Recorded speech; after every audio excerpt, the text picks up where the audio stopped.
Audio Jungle. Audio Jungle.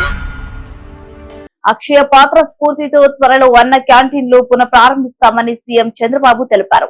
Guntur కొలనుకొండలోనే Hare Krishna Gokula క్షేత్రంలో CM పూజలు నిర్వహించారు.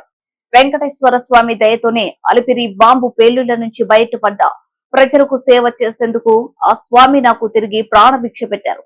ఏపీలో మంచి చేయాలనుకునే వారంతా ఇక ముందుకు రావాలి అని చంద్రబాబు పిలుపునిచ్చారు.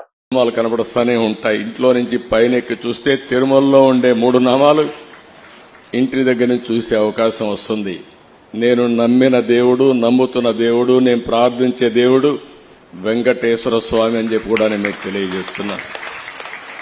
ప్రతిరోజు ఒక 2 నిమిషాలే నేను ఒకటే కోరుకుంటాను. దండం పెట్టుకొని 1 నిమిషం ప్రార్థన చేసి, ఇప్పుడు ఒకసారి చూస్తే నాకు ప్రాణ భిక్ష పెట్టింది కూడా వెంకటేశ్వర స్వామి. అదొక మిస్టరీ కూడా. 2003లో నా మీద 23 క్లేమోర్ మైన్స్ ని బ్లాస్ట్ చేస్తే సాక్షాత్తు వెంకటేశ్వర స్వామి నాకు ప్రాణ భిక్ష పెట్టాడు. ఏదో చెయ్యాలని ఆ రోజు నన్ను కాపాడాడు. అలాంటి వెంకటేశ్వర స్వామిని నేను ప్రార్థించేది, నాకు శక్తి, సామర్థ్యాన్ని, తెలివితేటలు ఇవ్వండి. ప్రపంచంలోనే తెలుగు జాతి నెంబర్ 1 జాతిగా ఉండడానికి ఆశీర్వదించండి.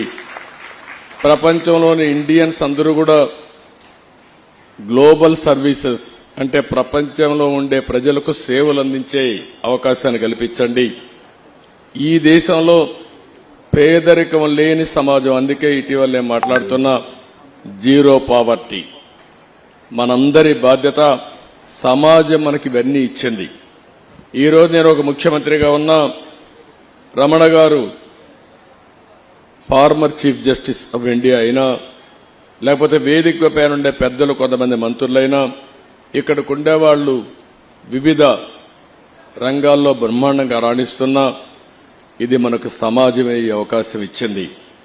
అలాంటి సమాజంలో పేదరికాన్ని, అందుకే నేను ఒక స్లోగన్ తీసుకున్నా, zero poverty nation, zero poverty state, zero poverty village. మనందరి బాధ్యత కావాలి. సంపద కొంతమందికి పరిమితమై పేదవాళ్లు పేదరికంలో మగ్గుతా ఉంటే అది మంచిది కాదు.